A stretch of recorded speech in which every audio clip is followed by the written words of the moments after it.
परमेश्वर ने आकाश और पृथ्वी को बनाया और परमेश्वर ने ये सब कुछ बनाने के बाद मनुष्य को दे दिया। इसलिए आज हम देखते हैं तमाम प्रकार के पेड़ पौधे वृक्ष, ये जो कुछ है प्रभु ने मनुष्य को दिया है। और परमेश्वर ये चाहता है कि मनुष्य परमेश्वर के साथ वफादार या ईमानदार रहे, ताकि परमेश्वर उसे और भी आशीषित करे या ब्लेस करे। ये परमेश्वर चाहता है। इसलिए हम देखते हैं उत्पत्ति 4 अध्याय और उसके 3 पद और उसका 4 और 5 पद में ये जो बातें है केन को समझ नहीं आई और ये बात हाबिल को समझ आई। क्योंकि वचन कहता है कि जब हाबिल और केन जब परमेश्वर के पास गए तो आशीष हाबिल ने प्राप्त किया और केन को आशीष नहीं मिली। कारण ये था कि परमेश्वर जो कुछ मनुष्य को देता है, परमेश्वर मनुष्य उसे मांगता नहीं, परंतु परमेश्वर मनुष्य को परखता है क्या ये व्यक्ति ईमानदार है या नहीं।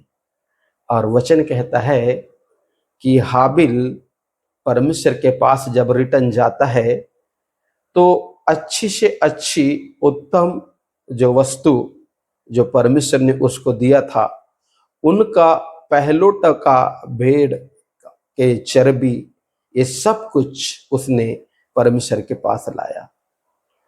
पर केन जो है उसने खेती के उपज में से परमेश्वर को जो चाहिए था वो रिटर्न नहीं किया। और वचन कहता है कि केन आशीष का हकदार नहीं बना।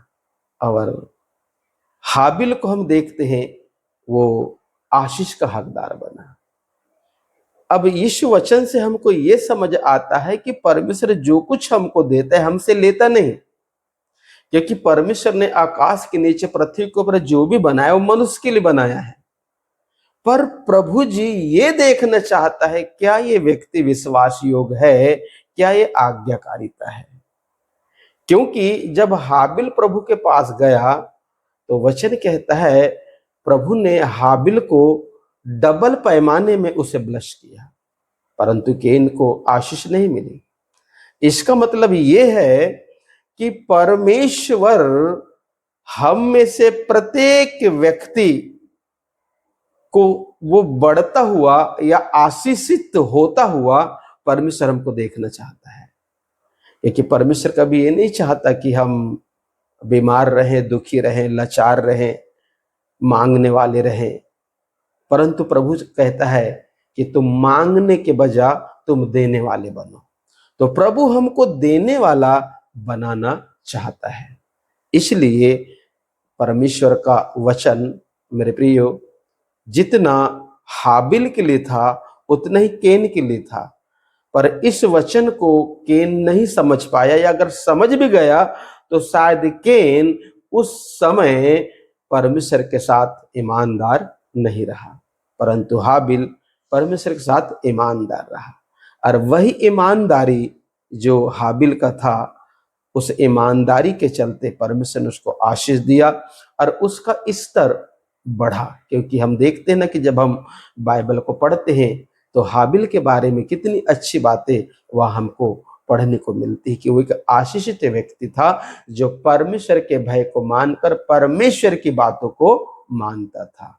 तो आज मुझे और आपको भी आवश्यकता है कि हम प्रभु की बातों को माने और उसके वचन के अनुसार चलें। प्रभु आप लोगों को आशीष दे, यीशु के नाम से आमीन।